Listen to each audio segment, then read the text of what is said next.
100 शब्द प्रति मिनट की गति से संपादकीय शुरू होगा 3 सेकंड बाद। स्टार्ट। सुप्रीम कोर्ट ने महिलाओं से जुड़े मामलों की सुनवाई के दौरान जजों को अतिरिक्त संवेदनशीलता बरतने की जो सलाह दी है वह इंसाफ के तकाजे से ही नहीं, इंसानियत के लिहाज से भी एक सराहनीय पहल है। भारत की न्याय व्यवस्था अपनी निष्पक्षता, निर्भीकता और वैज्ञानिक सोच के लिए दुनिया भर में सराही जाती है और मूल्यों के शरण के इस दौर में इन्हीं वजहों से अपने नागरिकों की निगाह में भी उसकी गरिमा बरकरार है। पर विगत कुछ समय में अदालती कार्रवाई के दौरान कुछ ऐसी टिप्पणियां सामने आई और मीडिया में सुर्खियां बनी जो न केवल लैंगिक समानता की संवैधानिक अपेक्षा के विपरीत थी, बल्कि किसी भी समय समाज को कबूल नहीं हो सकती। सुकून की बात है कि देश की आला अदालत ने इसे गंभीरता से लिया है। उसने बार कौंसिल से भी कहा है कि कानून के पाठ्यक्रमों में यौन अपराधों और लैंगिक संवेदनशीलता के पाठ शामिल किए जाएं। शीर्ष अदालत ने यह हस्तक्षेप मध्य प्रदेश उच्च न्यायालय के उस फैसले के संदर्भ में किया है जिसमें यौन उत्पीड़न के आरोपी को जमानत की शर्त के रूप में पीड़िता से राखी बंधवाने को कहा गया था। सुप्रीम कोर्ट ने उचित ही इसे पूरी न्याय प्रणाली के खिलाफ मानते हुए अमान्य करार दिया।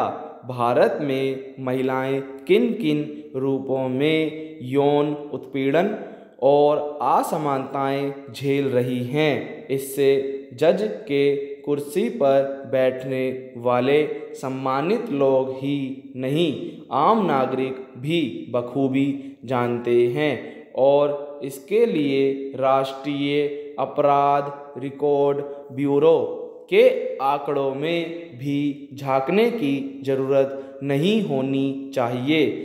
लेकिन जब कुछ महिलाएं साहस बटोरकर इंसाफ मांगने पहुंचती है तब अदालतों से उनकी यह स्वाभाविक अपेक्षा होती है कि वहां उनकी गरिमा का पूरा ख्याल रखा जाएगा, मगर दुर्योग से कतिपय मामलों में उन्हें अपमानित होना पड़ा। अभी बहुत ज़्यादा दिन नहीं बीते हैं जब मुंबई हाई कोर्ट की नागपुर बेंच की एक महिला न्यायाधीश ने यौन उत्पीड़न के लिए स्किन टू स्किन संपर्क संबंधी टिप्पणी की थी और अभियुक्त को बरी कर दिया था। तब उस मामले में भी सर्वोच्च न्यायालय ने हाई कोर्ट के फैसले पर रोक लगाई थी। कोई भी तरक्की पसंद देश अपनी महिलाओं को बराबरी का सम्मान दिए बिना सभ्य होने का गुमान नहीं पाल सकता। आज़ाद भारत ने अपने संविधान की प्रस्तावना में मोटे शब्दों में व्यक्ति की गरिमा का महत्व बताया है।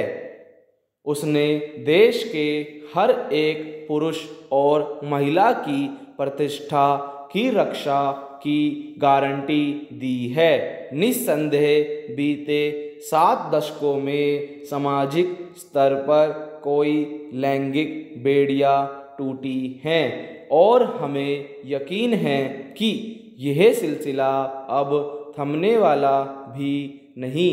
इसीलिए जब कोई राजनेता महिलाओं के पहनावे, खाने पीने या उनकी निजी स्वतंत्रता पर हमला बोलता है, तब खुद अपनी ही पार्टी में उसे भारी विरोध झेलना पड़ता है।